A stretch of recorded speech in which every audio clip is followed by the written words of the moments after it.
Welcome. We are really excited for our agenda this morning. This mic is really loud. Sorry, it's a different layer of masks that I'm used to, so I'll back up the microphone, so hopefully I'll get the correct volume. I do want to thank Mr. Ann. He's here to record. We had a request so that we could record some of the sessions to push out to the parents that are not here with us. So we will be recording the session because at the end of our session we have Miss Priscilla and Miss Caroline doing a parenting workshop. So we're really excited, and we will be putting that out later. It may take a little bit of time, but as always, we will be sharing our slides so that you have the review as well. So good morning. For the first item is just a quick overview as our ETK, or Explore the Kingdom trips, are coming up. It's amazing that we are already a quarter in to the 2020-2021 school year. So we've been super fortunate. We've got lots of kids signed up. Again, this is just for purpose of, so Mr. Mathias can explain some of the specifics that your kids are probably asking already at home about rooming and what do they bring and everything else. So Mr. Mathias is just going to explain a little bit about that. Good morning, everybody. First of all, thanks to everyone for coming out to the parent-teacher conferences last Saturday and also Wednesday. It's a terrific turnout. Talked to a lot of teachers, had really productive conversations about your students' academic progress. So thank you all for showing up to those. Those are very important meetings. Yeah, Explore the Kingdom coming up, super exciting. I've talked to lots of kids who are really, really pumped that we do get to go this year.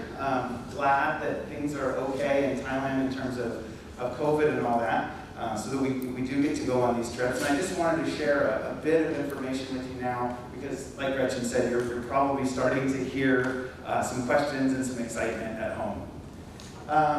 So just a quick overview here. For the 3 grade levels, the grade 6 trip is in Khao Yai National Park, and they spend most of their time hiking through the park and learning about environmental science. We'll be staying at a place called Belle Villa Resort in Khao Yai. It's a really nice little quaint accommodation. Great news is we have the whole resort to ourselves, so that is a really terrific point. Really fun trip for the 6th graders to get up and out into nature. 7th grade goes to iCamp Thailand in Kanchanaburi. This is an all-inclusive campsite with a lot of cool games, archery and cycling, and a variety of games for the kids to play. And then on the excursion day, these kids get to go out to one of the Thai military camps and learn how a lot of sustainability farming. So they learn how to make the mud bricks, and they learn how to graft trees and a variety of different things. They also get to go and have an interactive elephant experience at a place called Elephant Haven, where they get to feed the elephants, and also, if they choose, they don't have to, but they can bathe the elephant and spray some water on it and down in the river. It's pretty exciting. 8th grade goes all the way down to Pronbury to Dolphin Bay Resort and does a mangrove planting activity, and then they hike all the way up to the Prayanakon Cave. It's a really pretty rigorous hike, but a very exciting payoff at the top of that hike in the cave. It is noted here that the travel time for the 8th grade trip is pretty long, so we're going to need to leave a little bit earlier. So parents of 8th graders out there, we're going to need to leave the campus at 6 o'clock. So we're going to need to get to the campus probably a little bit before 6 a.m. I know that's a really early morning, but it'll make for a better experience for the kids. And they can jump right on the bus and probably fall back asleep for a couple of hours. So thank you for your support on that. Just a couple of quick photos from some of the past trips. This is a shot of the iCamp in Kanchanaburi. It's a really beautiful facility, very well run, and we've had a very good partnership with them for the last couple of years. It's a really fun place. And then of course, Khao Sam Reo National Park is gorgeous down there in Pronbury as well. I know you can't see this very well, but this is linked on the presentation that we are going to email out after the talk, and this is the packing list. So this is a guide about what to bring. I just want to make sure that I just want to point out a couple things about this. It's not necessarily a checklist. You don't have to go down this list perfectly and bring every single thing on this list. It is a general guide, but it's pretty close. So if you do go down and pack all this stuff, you will be covered. But work with your children, and you've all traveled before, so you know what they need. But it is a general guide. It's not necessarily a checklist. One thing that is really important from a child safeguarding perspective is medications. As an institution, we have to maintain a level of control over the medications that are given during camp, when the children are still in our stead. So please, if you have children that take medication regularly, just normal, like their daily medication, please submit that medicine to the RAS clinic with dosage instructions about how to take those medicines each day. We will have personnel each day on the trips that are kind of acting as the camp nurse that will deliver those medications to the kids. But that's a really important point. So please, if you have a regular medication that your children take, please do deliver that to the clinic prior to the trip. There's some equipment that the kids can bring, things like sunscreen and hats and binoculars and things like that. Like I said, those are optional. But it is good to bring bug spray, the day backpack, and sunscreen for sure. We ask the kids to leave the laptops and the iPads and the portable gaming systems at home. Of course, they should bring their mobile phones. They bring their mobile phones and they can give you a call to check in the evenings, and then a lot of kids take photos on their phones as memories as well, so that's fine. But in terms of the larger laptops and iPads and other electronic devices, we do ask kids to leave those at home. And then this year, we have a new addition. Please make sure that the students have a mask and probably a couple of backup masks in case they lose a couple. So maybe 2 or 3 masks in the bag as a backup. The one quick thing, and the people that have been with us in middle school for a few years have heard this, and you'll still probably have the same conversation with your child. The biggest thing that we can encourage with the packing list, all of these trips are outdoors. When they're packing, and I'll go through the same thing with my daughter as well, they are packing for the most ultimate fashion show that they ever imagined.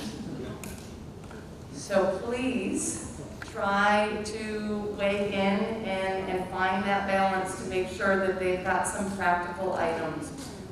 So that you're not furious when you come home, they come home and they're ruined because there's mud on them and everything else. But also so that they are comfortable and flexible so that they can hike around and do participate in all these activities. They generally change after they come back in the evenings, and that's when we usually see the fashion show for the games at night and everything else. That's fine for one of those outfits to go in the bag. But the key thing is to really make sure that they have proper footwear and comfortable clothes so that they can be active throughout the day. Yeah, and so for footwear, just make sure that they bring shoes that can get wet or muddy. That, like Gretchen said, even when we're not doing the activities, we're going to be out and about outdoors. So wet and mud is kind of everywhere. So make sure that they wear shoes. Kids are going to want to bring their nice sweatshirts. They're going to want to bring their nice sweatpants and things like that. We do caution against that because they might just, we wouldn't want anything to get ruined. Typically, the more things that the kids bring, the more things that they can lose. So, when they bring a lot of little items like headphones and all of their stuff, sometimes the trips are so quick and active that those things can unfortunately get left behind. So, encourage them to be succinct with their packing. Another Another thing about packing is the kids will probably want to bring a lot of snacks and food, and that's fine to bring a few snacks.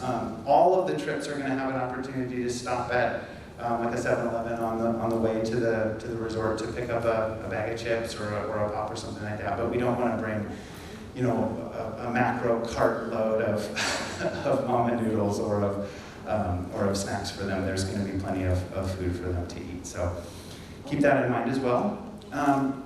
The hot topic when it comes to ETK is the roommates, and you may have heard about that already. Who am I going to stay with in the room? And you, I'm sure, have a consideration about that as well. And I wanted to just explain a little bit about how we go about that. It's a bit complicated to try to take 100 kids and get every kid paired up exactly right with the perfect friend or the perfect group. That's a challenge for us. So the way we approach it is we will send out a survey to all the kids after we come back from break. And basically what we're going to ask them is to list 3 kids that they would feel comfortable staying overnight in a room with. We're not asking them to rank their top 3 friends. Sometimes the kids that they feel comfortable with in a room aren't their best friend. It might be a kid that they've grown up with. Maybe their parents are friends, or maybe they've grown up in the same neighborhood, and maybe their parents have traveled together, and it might not be their best friend from school. So what we're asking is that they list kids that they would be okay, that they would be comfortable with staying in a room overnight. And most often that is their 3 closest friends, and that's totally okay. And then what we do is we take all of that input from the kids and we look at the way that the rooms are actually laid out at the hotel, because there's some constraints to that. Sometimes the room only will have 2, sometimes the room can have 3 or different things like that. So we'll take the list of all the kids' preferences, we'll take a look at what the options are at the room, and we will make sure that every kid has at least one kid that they feel comfortable with in a room. It might not be their top choice, but it will be one of those kids from the list that they will get paired up with, so that they do feel comfortable with their roommate. Is there any questions about that process? Okay, I just wanted to make sure that everybody knew that, and if you could help explain that to your children, that would be helpful. A lot of times the perception is that Mr. Matthias just goes down the list and randomly puts kids together, and that's not the case. I work with the teachers, and a whole team of us get together, and we put it all out on a table, and we try to put this big puzzle together, because it is quite challenging. So that's the process for roommates, and that's about it on ETK, at least for now. We do have a chaperone list linked on the slideshow as well, so these will be the teachers that will be going with on the different trips. And then the contact number for the lead teacher on those trips if you need to get in touch with us for any reason whatsoever. And again, we'll share all this information with you. It pretty much just aligns with the grade level advisors for 6th grade, 7th grade, and 8th grade. And then with some additional teachers to make sure that we maintain our RIS policy and regulations to make sure that we have 1 adult for every 10 students. And again, with each of the companies that we work with, they have their own personnel as well that are CPR and first aid trained that are along with us on all of the trips. So it may not be exactly 100% perfect because people do get sick and different things. So we may have to make minor adjustments, but this is basically the list. Myself and Matthias also, we will give out our cell phones because we're on obviously different trips, but if you have questions or concerns about another trip while the kids are out, then obviously we spend a lot of time, unfortunately, on our phone during that time just to make sure that everybody's safe and that all the lines of communication are open and available. Yeah, and you know, as we get closer to the trip, we will be providing more information, and the students get really excited. If at any point you have questions, or you need clarification, or you need some more information from us, please don't hesitate to contact me, to stop by the middle school office, to give me a call. I'd be happy to sit and talk with you more about ETK. Okay, really quickly, I'm going to shout out for the active parenting that Miss Caroline is running. It is on Wednesday afternoon. I did tell her that I would announce this again. If you are interested today, please let us know. Unfortunately, our numbers are not enough that it will not be happening unless we get about 6 more parents to participate.